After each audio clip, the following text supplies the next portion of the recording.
Ryan says, hey, Bradley, I find a lot of expired domains that have great relevant backlinks, no spam, but the archive shows they were used as a PBN at some point or had Chinese content. Since the backlink history is clean, would there be any risk to redirecting those domains to a Tier 1 IFTTT property, or would it be best to avoid them completely? Well, I can tell you I usually avoid those, Brian. They may still have some juice. If the backlink profile is clean, they may still be valuable domains. The problem is typically if you see that they had been built as a PBN and then they were dropped, or likewise if they had Chinese content on them and then they were dropped, which that's how you picked it up again. A lot of the times it's because it had been de-indexed. That's the only reason why it was dropped. Because if it had a clean backlink profile and it was not de-indexed, then why would the PBN, whoever owned it as a PBN, why would they drop it, or why would the Chinese company? Now, that's not always the case, but more often than not, it is. And you won't really be able to tell that unless without purchasing a domain and then submitting it to Search Console and then looking for the manual spam action notification or message within Search Console. And that's really the only way to tell. Now, if it was a recently dropped domain, or one, like one that was in auction, for example, or one that had just recently been dropped, if you do a site operator search on it in Google, you can sometimes still see some indexed links. And if that's or indexed pages or posts. And if that's the case, then it hasn't been de-indexed. But most of the time when you're buying stuff through domains that you found or scraped with blue chip backlinks, they've been dropped for some time. And so there won't be any indexed pages anyways. And so you can't tell whether it's de-indexed or not that way by doing by checking for indexed pages, because it's been dropped for so long that it's fallen out of the index. But there's no way to really tell without purchasing a domain and then actually submitting it to Search Console and looking to see if there's a manual spam action notification. All right. So typically I just avoid those altogether.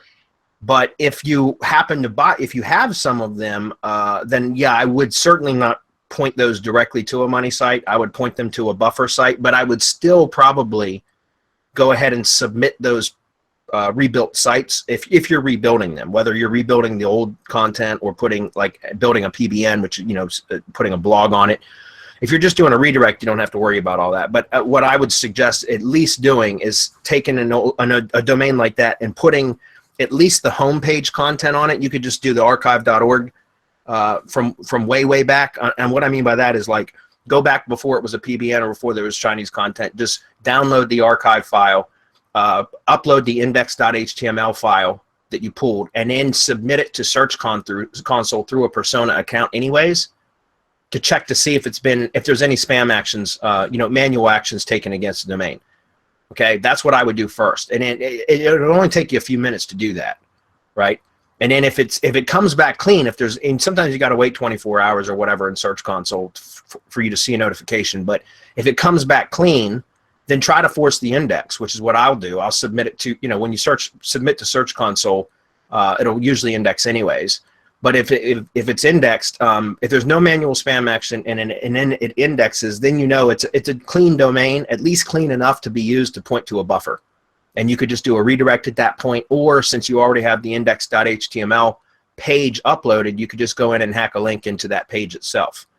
That's entirely up to you how you want to do it. But that's how I would do it, because I personally don't like to use any kind of manual spam action domains in my link stream anyways. So even if it's 2 hops from my money site, I still don't want to inject something that dirty into my link stream, if that makes sense. Hernan, what's your take on that? Is Hernan here? Yeah, but he's having some browser issues, I think. Okay. Well, how about you, Mark? I'm trying to roll back the Chrome because the latest version is hammering on my end and his end pretty bad. What about Marco? Is he still here? No, Marco, yeah, I'm still on that. No, I agree totally. You just have to be really careful. Yep. That's it. Just due diligence, and then but I would say they could still be used. Just we've always taught launder the juice, but Google is going out further and further. That's why you have to see if there's a manual action and see. So eventually it might catch up. It might hit your although it could stand it. Your Tier 1 could stand that. Yeah. Tier 1 redirected to it, sure. Yeah. it won't really hurt you, and it won't push it through unless it's do follow, right? Then you might get into some problems. Hello. But that's why I was saying, Ryan, I just typically just avoid those domains because you really just don't know until you've purchased it and done the various steps that I just mentioned. And for that, that's just a lot of additional work just to test to see if the domain's got any, if it's worth anything, you know?